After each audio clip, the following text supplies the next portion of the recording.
Good morning. It's Monday, July 29th. The multi-front war in the Middle East is now 297 days old. I'm Jonathan Schanzer, Senior Vice President for Research at Foundation for Defense of Democracies. Welcome back yet again to the FDD Morning Brief. It was an enormous news day on Saturday. Hezbollah fired a large rocket at Israel. The rocket struck a soccer field. 12 Israeli children were killed. But the surprise twist, the victims were Druze. Hezbollah tried to deny responsibility after initially claiming responsibility on Telegram. Nobody was buying what they were selling, with the exception of Al Jazeera, Al Mayadeen, and perhaps a handful of other jihadi media outlets. The region is now on a knife's edge. Israel struck a few Hezbollah targets last night, and several countries, including Denmark, Germany, and the United States, are advising strongly against travel to Lebanon. Israel has reportedly warned airlines against flying to Lebanon until at least the end of the week. That's ruining a lot of people's summers in Lebanon. More on all of this momentarily here on the FDD Morning Brief. Our guest this morning is Elliott Abrams. Elliott has the distinction of having served in foreign policy positions for Presidents Ronald Reagan, George W. Bush, and Donald Trump. Today, he's a senior fellow at the Council on Foreign Relations and the chairman of the Vandenberg Coalition. He always has interesting things to say about the Middle East, so we'll hear from him live in just a few minutes here on the FDD Morning Brief. The Middle East could be on the precipice of a major conflict. It's the kind of conflict that will make the last 9 months look like a minor dust-up. That's because we're talking about a war with Iran's most powerful proxy, the Lebanon-based Hezbollah. The group has an estimated 200,000 rockets in its arsenal. It can fire thousands of rockets per day at Israel. That would deplete Israel's missile defenses. The group has precision-guided munitions that could hit key Israeli infrastructure like electric and water facilities. These PGMs could also target skyscrapers in Tel Aviv. They could strike the Dimona nuclear facility or the Haifa chemical plant. That would mean a mass casualty event. The group's fighters have fought with Russia and Iran on the battlefields of Syria. They are an army, and they hope to conquer Israeli territory in a coming war. I'm not trying to scare you, but we all need to understand Hezbollah and their paymasters in Iran are mulling a knockdown, drag-out war with Israel. Israel has not flinched. They are ready for what comes, but the U.S. is still trying to dial it all back. And ironically, that might actually be prompting the Iranians and Hezbollah to forge ahead. I can't tell you how this thing is going to end. Heck, I can't even say for sure it's going to start. But if this thing kicks off, let's all be clear. This is a war that nobody in their right mind should want, but it's one that Israel will have no choice but to finish. Now for your headlines. Headline 1, ceasefire and hostage talks continued in Rome yesterday. All the usual players were there. Mossad Director David Barnea, CIA Director Bill Burns, Egyptian Intelligence Chief Abbas Kamel, and Qatari Prime Minister Mohammed bin Abdul Rahman Al Thani. Before the talks kicked off, the Israelis delivered an updated ceasefire proposal to the U.S. that reportedly includes changes to where Israeli troops will redeploy during the first phase of a ceasefire. The new terms also envision the IDF remaining in the Philadelphia corridor during the initial phases of the deal, as well as a foreign mechanism, they're calling it, for monitoring and preventing the flow of terrorists and weapons up and down Gaza. The Israelis were not terribly optimistic heading into the weekend. One official told Axios that Netanyahu isn't going to back down anytime soon from his current position. The official ominously predicted that negotiations were heading toward a crisis rather than a ceasefire. I wish I could say I'm more optimistic at this moment. Headline 2, the Paris Olympics are in full swing and the Israeli athletes continue to face ongoing threats. In the latest incident, a hacker group called itself Zeus published the private data of several Israeli athletes on social media, including blood test results, login credentials, and even the Israelis' military status. France's cybercrime office was working to get the data taken offline over the weekend. This was a classic case of doxing. For those unfamiliar, that's the term for publishing private information online without consent. But even before Friday's opening ceremony, the Israeli government warned of cyber attacks against the Israeli team. The Israelis have already reported that Iran is behind a cyber campaign designed to intimidate Israeli athletes on social media. And on Friday, French anti-terrorism authorities were investigating a threat posted on X targeting Israeli President Isaac Herzog. Don't you love it when the world comes together in celebration of sport? Headline 3, UN Special Rapporteur Francesca Albanese is back in the hot seat. Last week, she endorsed a post on X that equated Prime Minister Netanyahu to Adolf Hitler. The post wasn't hers, although unsurprisingly, it did come from a former UN human rights official, who shared an image of Hitler surrounded by his German fans alongside a photograph of American lawmakers greeting Netanyahu in Congress last week. Albanese said this was precisely what she was thinking. U.S. officials want Albanese out. Washington's permanent envoy to the UN Human Rights Council called Albanese's comments reprehensible and anti-Semitic, which they were, while U.S. Ambassador to the UN, Linda Thomas-Greenfield, said that Albanese has proven she's unfit to serve at the UN. As we all know, this is not Albanese's first offense. She has consistently abused her position to whitewash Hamas terrorism and spread anti-Semitism. A petition from UN Watch is calling for Albanese's ouster, and it has garnered nearly 40,000 signatures. One way or another, Albanese needs to go. Okay, it's now time for my interview with Elliott Abrams. As noted, he holds positions at the Council on Foreign Relations and the Vandenberg Coalition. He's a journeyman policymaker who has served in 3 different administrations. His last government job dealt with both Venezuela and Iran. That's quite a tandem of portfolios.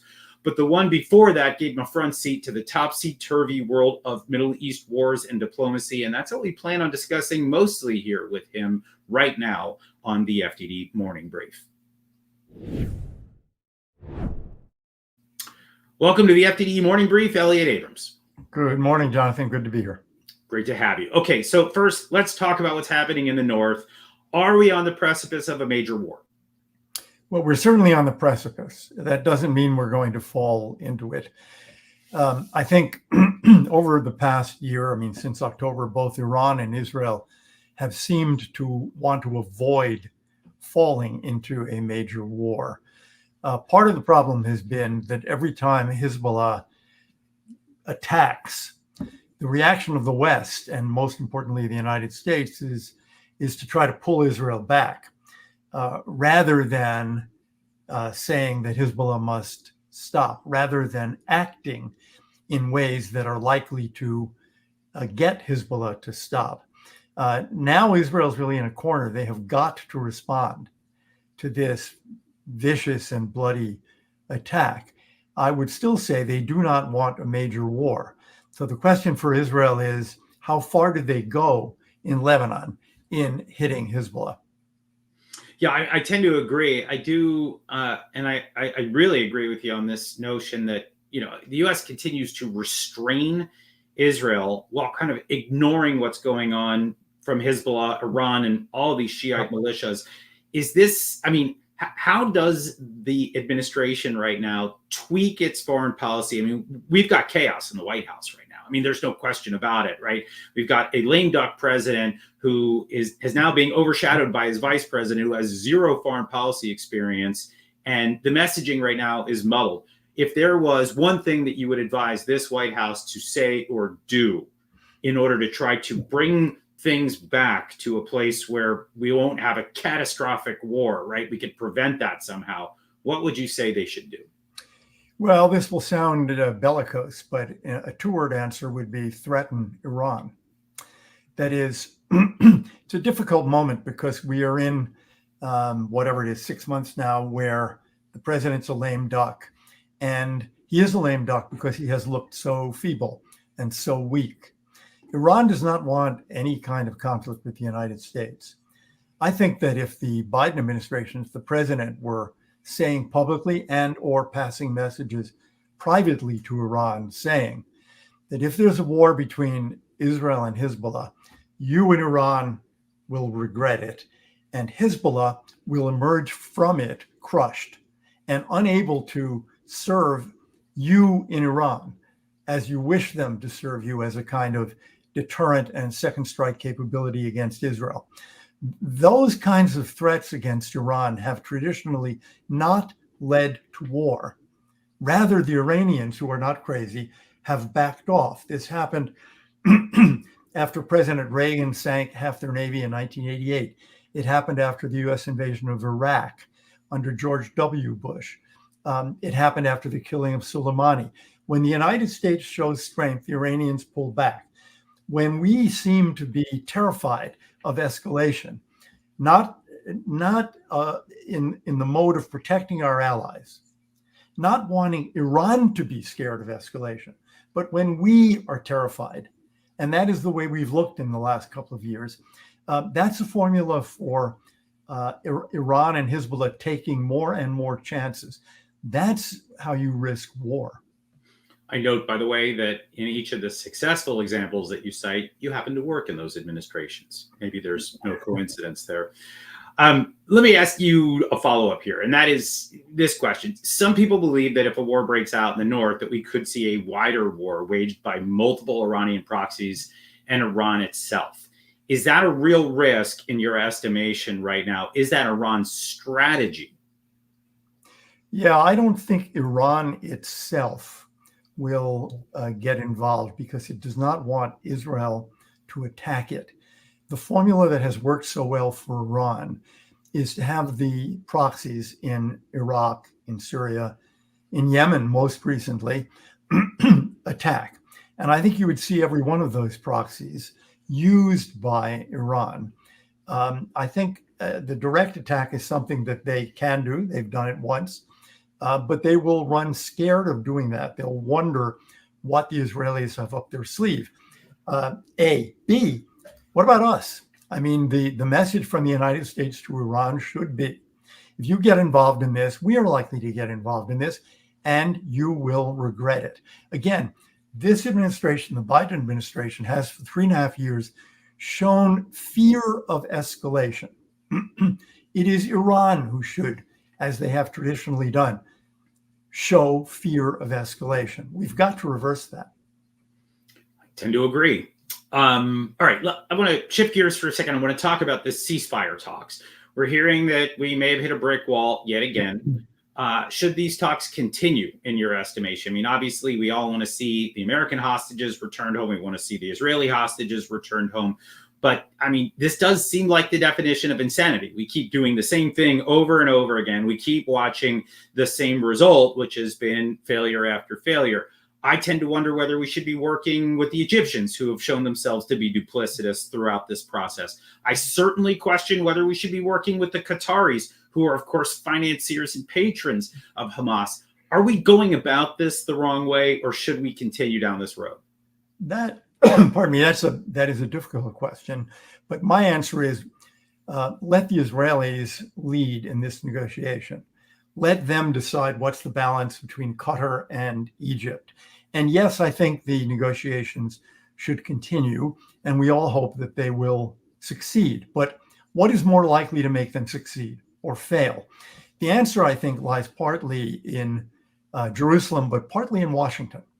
Every time an American official seems to be holding the Israelis back, every time an American official seems to be, perhaps not willingly, but factually, defending and protecting Hamas, that means that the negotiations are more difficult. What makes Hamas want to agree in the end to a deal, if it does, is Israel's military.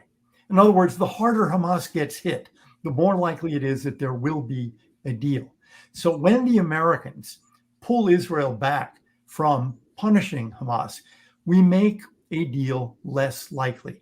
And that sort of, I must say, drives me crazy because we keep doing it. And we've been doing it now for the month since October 7th.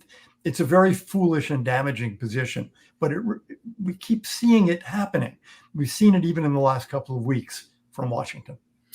Definitely picking up on a theme here, Elliott.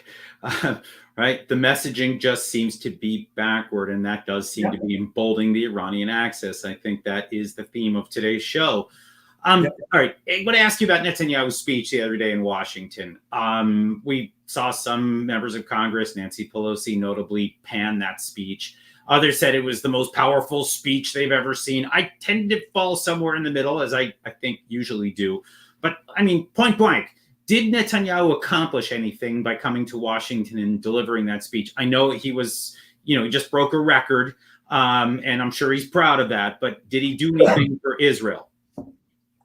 I think he did. I don't think it was the greatest speech I've ever heard, but Israel is increasingly being isolated on the world stage. For the Prime Minister of Israel to come to the US Congress to a joint session more frequently now, 4 times, than any foreign leader in history, to get repeated standing ovations, I think, is useful for Israel, useful for Israeli citizens to see this event happening, even in the midst of our own politics. That, I think, was the major accomplishment. And having somebody at length defend Israel and deliver the argument that you really don't get at length on American TV. Now, did it change a lot of minds? I doubt it. But I think that given the situation we are in, it strengthened Israel. And it was a reminder to Hamas. It was a reminder to governments all over the world of the strength of this relationship, of the depth of this relationship. That is not simply an executive relationship, prime minister to president, but has deep roots in the Congress and in the country. Well, I guess that's a good takeaway, regardless of whatever else comes from that. All right, maybe a related question. I'm curious to just get your take here. You and I have talked a lot over the years about the West Bank Palestinian Authority.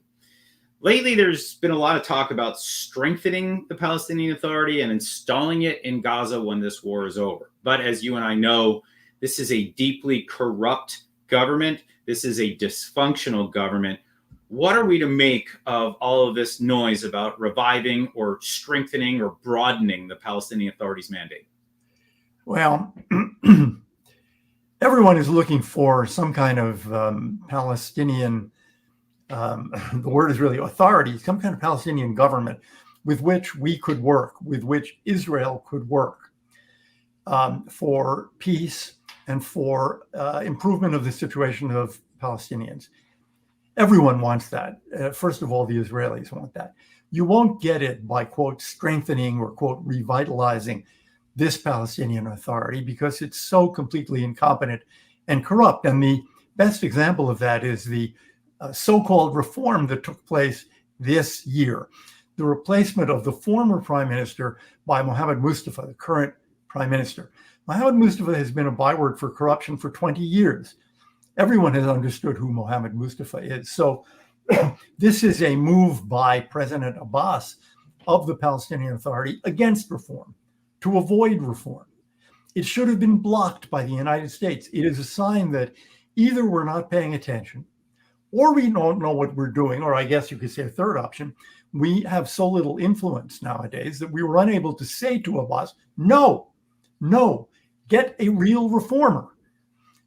I think, frankly, while Abbas is there, the only way to get any kind of change is the way George W. Bush did it with Arafat and Abbas.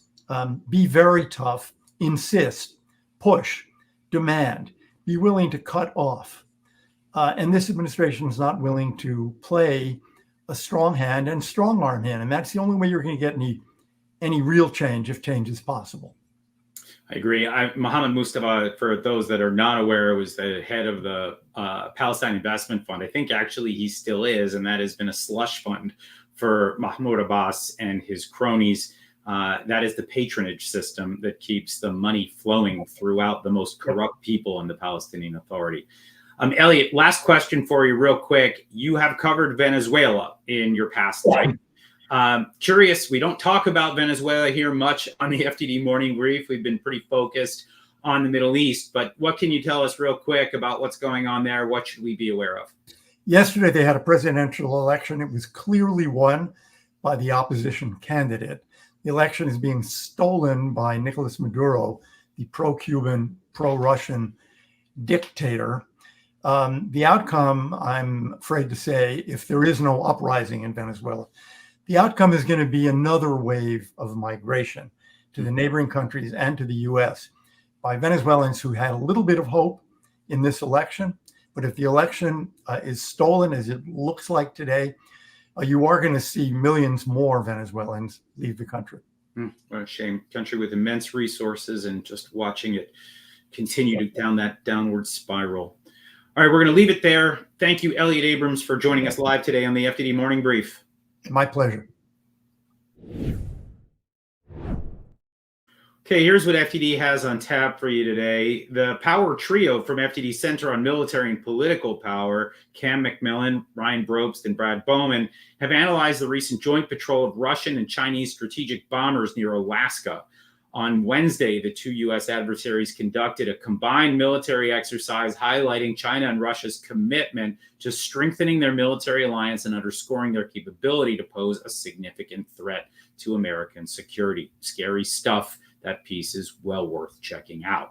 FDD senior fellow Behnam Ben Taleblu answers some frequently asked questions surrounding Iran's new president and the so-called election process that brought him to power. Pezeshkian is no agent of change. Far from being a fairly elected reformist, he is expected by all accounts to perpetuate the status quo for the regime, including continued support for Iran's proxies across the region that we like to refer to as the axis of aggression.